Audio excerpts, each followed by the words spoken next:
Friends, ലിഥാസ് food വേൾഡിലേക്ക് ഏവർക്കും ഹൃദ്യമായ സ്വാഗതം.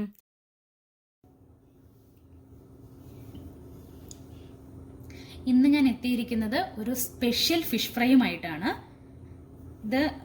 ഇതിനു വേണ്ടിയിട്ട് ഞാൻ ഇവിടെ എടുത്തിരിക്കുന്നത് ചൂരമീനാണ്. 1 കിലോ. നമുക്ക് കഷ്ണമീൻ ഏത് വേണേലും എടുക്കാം. നമുക്ക് എന്നിട്ട് ഇതുപോലെ ഇങ്ങനെ കനം കുറച്ച് ഇതുപോലെ നമുക്ക് കട്ട് ചെയ്തെടുക്കണം. ഇത് കണ്ടോ, ഇതുപോലെ എല്ലാം ഒരേ കനത്തിൽ നമുക്കിങ്ങനെ കട്ട് ചെയ്തെടുക്കണം. പിന്നെ ഇനി നമുക്ക് ആവശ്യമായിട്ടുള്ളത് 3 കുടം വെളുത്തുള്ളിയാണ്. ഇതുപോലെ ഞാനിത് തൊലി കളഞ്ഞ് വെച്ചിട്ടുണ്ട്. പിന്നെ വലിയൊരു സവോളയും 4 ചെറിയ സവോളയും ഞാൻ എടുത്തിട്ടുണ്ട്. 2 വലിയ സവോള ആയാലും മതി. പിന്നെ 3 തണ്ട് കറിവേപ്പില, 2 വലിയ നാരങ്ങ പിഴിഞ്ഞ നീര്, എണ്ണയും ഉപ്പും ആവശ്യത്തിന്. പിന്നെ നമ്മൾ എരിവിന് ആവശ്യമായിട്ട് ഇതിൽ ഉപയോഗിക്കുന്നത് നമ്മൾ ഉണക്കമുളക് മാത്രമാണ്. അതിങ്ങനെ ഒന്ന് ചതച്ചെടുത്തിട്ടുണ്ട്, ഇങ്ങനെയൊന്ന് ഫ്ലേക്സ് ആക്കി എടുത്തിട്ടുണ്ട്. ആദ്യമായിട്ട് നമുക്ക് എടുത്തു വെച്ചിരിക്കുന്ന സവോളയും വെളുത്തുള്ളിയും ഒരു വെജിറ്റബിൾ സ്ക്രാപ്പർ ഉപയോഗിച്ച് ഒന്ന് സ്ക്രാപ്പ് ചെയ്തെടുക്കാം. അരച്ചെടുക്കരുത്, അരിഞ്ഞും എടുക്കരുത്. നമ്മളിതുപോലെ ഇങ്ങനെ ഒന്ന് സ്ക്രാപ്പ് ചെയ്താണ് എടുക്കുന്നത്. ഇതുപോലെ വെളുത്തുള്ളിയും സവോളയും ഇതുപോലെ നമുക്കൊന്ന് ചെയ്തെടുക്കാം. അപ്പം നമ്മുടെ സവോളയും വെളുത്തുള്ളിയും ഇങ്ങനെ സ്ക്രാപ്പ് ചെയ്തെടുത്ത് വെച്ചിട്ടുണ്ട്. ഞാൻ നേരത്തെ പറയാൻ വിട്ടുപോയിരുന്നു, ഒരല്പം സോയാ സോസും കൂടി നമുക്ക് ആവശ്യമായിട്ടുണ്ട് ഇതിലേക്ക്. ഇനി ഫ്രൈയിങ് പാൻ ചൂടാക്കാൻ വെച്ചിട്ടുണ്ടായിരുന്നു, അത് ചൂടായിട്ടുണ്ട്. അതിലേക്ക് നമുക്ക് ഓയിൽ ഒഴിച്ചു കൊടുക്കാം. കുറച്ച് ഓയിൽ അധികം വേണം. എണ്ണ ചൂടാകുമ്പോൾ ഇതിലേക്ക് നമുക്ക് എടുത്തു വെച്ചിരിക്കുന്ന കറിവേപ്പില ഇട്ട് കൊടുക്കാം. നമ്മുടെ എണ്ണ ചൂടായിട്ടുണ്ട്. ഞാനിതിലേക്ക് ഇങ്ങനെ കറിവേപ്പില ഇട്ട് കൊടുക്കുകയാണ്.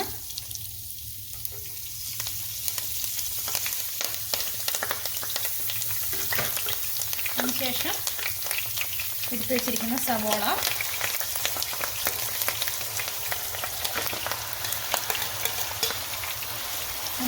ഇങ്ങനെ ഒന്ന് നിരത്തി കൊടുക്കാം. അതിനുശേഷം വെളുത്തുള്ളി ഇട്ട് കൊടുക്കാം.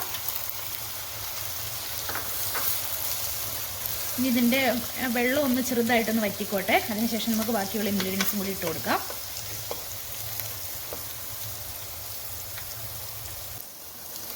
നമുക്കിതൊന്ന് ചെറുതായി ഇളക്കി കൊടുക്കാം. ഇതിലേക്ക് നമുക്ക് എടുത്തു വെച്ചിരിക്കുന്ന മുളക് ചതച്ചത്, എരിവിനാവശ്യമായിട്ട് ഉള്ളതിട്ട് കൊടുക്കാം. വേറെ മുളക് പൊടിയോ കുരുമുളകോ ഒന്നും നമ്മളിത് ചേർക്കുന്നില്ല. ഇനി നമുക്ക് നാരങ്ങ നീര് ഒഴിച്ചു കൊടുക്കാം. ഒരല്പം സോയാ സോസ്, അതിൻ്റെ ടേസ്റ്റ് ഇഷ്ടമുണ്ടെങ്കിൽ മാത്രം ചേർത്താൽ മതി, കുഴപ്പമില്ല. അല്ലെങ്കിൽ ഇത്രയും മതി. ഇനി നമുക്ക് ഇതിലേക്ക് ആവശ്യമായിരിക്കുന്ന ഉപ്പിട്ട് കൊടുക്കാം.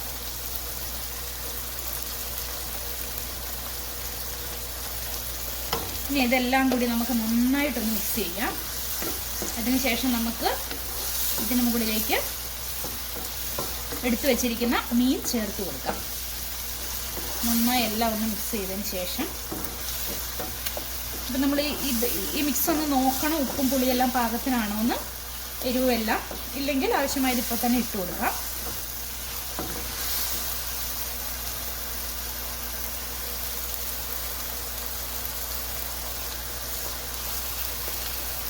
ഒരല്പം ഉപ്പ് കുറവാണ്, ഞാൻ ഇച്ചിരി കൂടി ഇട്ട് കൊടുക്കുന്നുണ്ട്.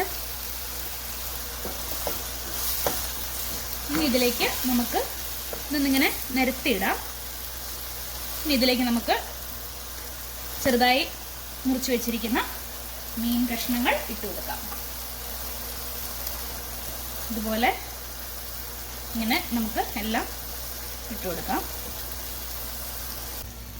അപ്പം നമ്മുടെ മീൻ കഷ്ണങ്ങളെല്ലാം ഞാനിതിലിങ്ങനെ നിരത്തി വെച്ചിട്ടുണ്ട്. എന്നിട്ട് നമുക്ക് മെല്ലെ ഇങ്ങനെ ഒരു ചട്ടുകം വെച്ചിങ്ങനെ ഒന്ന് പ്രസ് ചെയ്ത് കൊടുക്കാം. അപ്പം അതിൻ്റെ എണ്ണയും ഇതെല്ലാം ഇങ്ങനെ മുകളിലേക്ക് വരും. ഞാനിപ്പോൾ വലിയ ഫ്രൈ പാൻ ആയതുകൊണ്ടാണ് എല്ലാം കൂടി ഒരു ട്രിപ്പിൽ ഇട്ടത്. ചെറിയ ഫ്രൈ പാനേ ഉള്ളൂ എങ്കിൽ നമുക്ക് എടുത്തു വെച്ചിരിക്കുന്ന സാധനങ്ങളെല്ലാം ആദ്യം പകുതി മീൻ ഇതുപോലെ ചെയ്ത് കൊടുത്തിട്ട് അടുത്ത ട്രിപ്പിൽ ബാക്കിയുള്ളത് വെച്ച് എടുക്കാം. ഇതിനി ഒരു മീഡിയം ഫ്ലെയിമിലിട്ട് നമുക്കൊന്ന് അടച്ചു വെക്കാം. ഇനി നന്നായിട്ട് അടിവശം മൊരിഞ്ഞു വരുന്നത് വരെ ഇങ്ങനെ വെച്ചിട്ട് അതിനുശേഷം നമ്മളിത് മറച്ചിടും. അപ്പം ഞാനിതൊന്ന് മൂടി വെക്കട്ടെ. നമ്മുടെ മീൻ എന്തായെന്ന് നമുക്കൊന്ന് തുറന്നു നോക്കാം. ഇതൊക്കെ മുരിഞ്ഞു വന്നിട്ടുണ്ട്. നമുക്കിനി ഇതൊന്ന് മറിച്ചിട്ട് കൊടുക്കാം.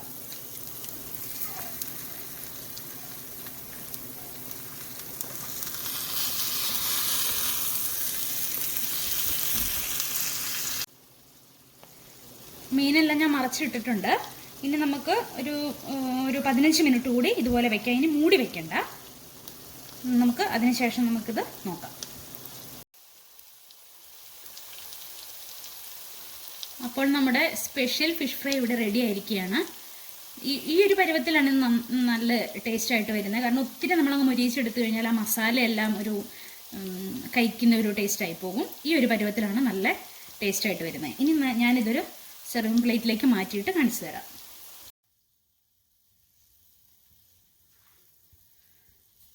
അപ്പോൾ അത് ഞാനിതൊരു സെർവിങ് പ്ലേറ്റിലേക്ക് മാറ്റിയിട്ടുണ്ട്.